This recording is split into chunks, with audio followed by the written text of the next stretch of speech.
In this video, I'm going to talk about the 7 signs that your house could double in value faster, and also a few factors that don't matter that much at all. Hey friends, welcome back to the channel. I'm Ed, an economist and property investor here at Opus Partners, and every single day over the last 5 years, I've released a new podcast about the Kiwi property market. Now, through all of that research, all of that number crunching, I've identified those 7 key factors that suggest your property could double in value faster.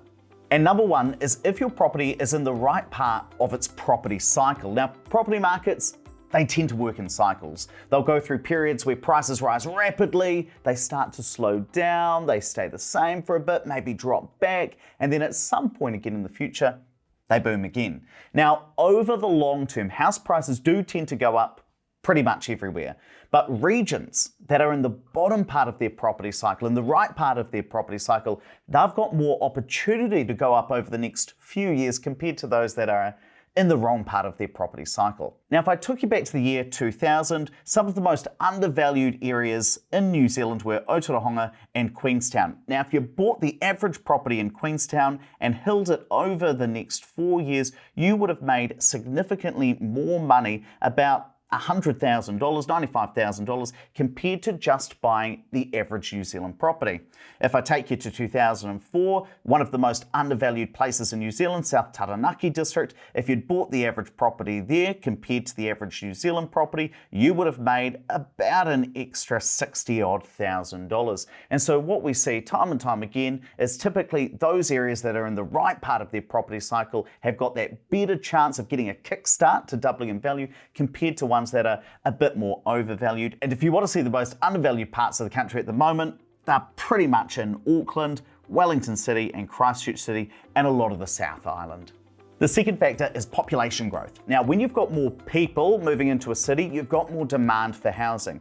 So you should have a better shot at your house price doubling in value faster compared to if you buy a house in an area where the population is shrinking. Now, it's not a one-for-one relationship, because if you've got more demand for housing, what do developers start doing? They build more houses. So more people, yes, more demand for housing, but also more supply. Now, for every 1 percentage point in population growth that you've got per year, house prices have historically increased about 0.4 percentage points faster. So if we think about an area like Ruapehu district where the population is actually shrinking, historically property prices have taken about 15.4 years to double. Whereas in Queenstown, where the population is growing really, really quickly, well, house prices have taken less than 10 years to double in value. Factor number 3 is how big the population is. Now, house prices tend to go up in value more consistently if you have a larger population. Now, there is very little data to suggest that house prices automatically go up way faster in larger cities compared to small towns, but they do go up more consistently, and this matters for this conversation. So if we think about some of the smaller regions, they tend to have really long periods where house prices are just really flat. So if we think about the median year in Auckland, over the last 32 years, house prices went up by 7% a year.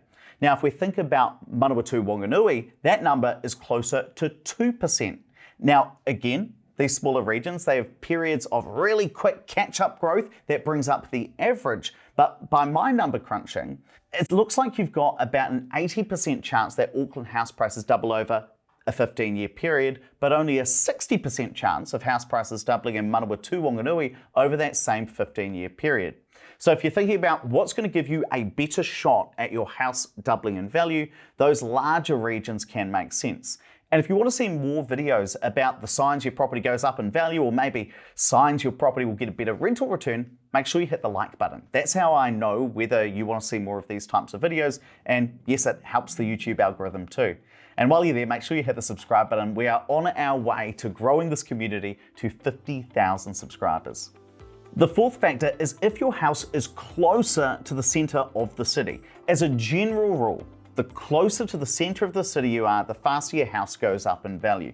For example, in Auckland, some of the inner city suburbs like Herne Bay, St Mary's Bay, Ponsonby, Grayling, they're all in the top 10% of suburbs for capital growth since the turn of the century. And if we think about an inner city suburb like Grayling on average, property prices have doubled there roughly every 9.6 years. Whereas if we go further out of the city, we go to Drury, for instance, property prices have taken 12.6 years to double. And before we get on to number 5, there are a few factors that don't matter nearly as much as people often think. So in this article that I wrote for One Roof, I talked about how everyone thinks that the size of your land, that really matters when it comes to your property doubling in value.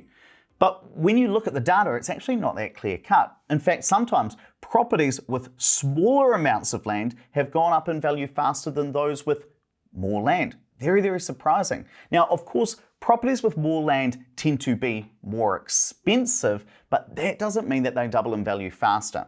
Better school zones is another classic one.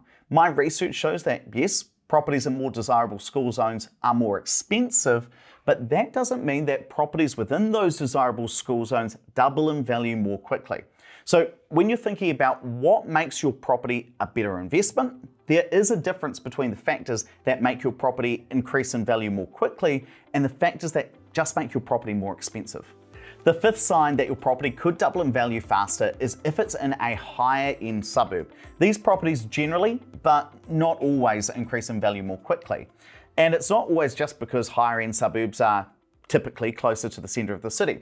So if we look down in Christchurch, you've got a higher end suburb like Sumner. Now that's about a 20-minute drive from the city centre, but it's bougie. And property prices have gone up fast there. In fact, house prices have increased roughly every 10.9 years on average. Compare that to a nearby more working class suburb like Woolston, and it takes about an extra year for the market to double in value. And it is important to mention that these aren't hard and fast rules that always hold. So I can pick out a higher end suburb like Mount Pleasant, which is also in Christchurch. Very nice, very bougie, but property values haven't jumped as fast there. We can also look at suburbs like Aranui, which have had a bit of a rougher reputation historically, but actually house prices have doubled in value very quickly there as well. So these are general trends that I see across all of the data. Now, if you want to dig into your specific suburb or your specific region, you should definitely check out Area Analyzer. This is a free tool on the Opus Partners website, and it gives you free data on any suburb, any region, any council area in the country, and I'll put the link down in the description. The sixth factor that shows your property could double in value faster is the type of property you're buying. Now, standalone houses and townhouses tend to increase in value faster than the likes of apartments. In Wellington, if you look at the long-term growth trends, apartments are taking about 14.1 years to double in value, whereas it takes about 4 years less for a house or a townhouse to double in value. And the last one, factor number 7, it turns out the number of bedrooms a property has also matters. So 2, 3, and 4 bedroom properties tend to increase in value faster than properties with just a single bedroom. And we see that pretty consistently when we look at apartments, both in Auckland, Wellington, and also Christchurch. If we look at flats, so townhouses and units, the same trend is pretty clear. So if we think about Hamilton, 3 bedroom properties have been doubling on average every 11.9 years, while a 1 bedroom property, that's taking an extra 4 years to double. Now, once you get to 2 bedrooms or more, the trend just becomes less clear. And I see a few property investment companies out there trying to market a 1 bedroom property as if they're going to go up in value at the same rate as a 3 bedroom house. And that's just not supported by the data and isn't realistic. So there you have it. These are the 7 signs your house could double in value faster.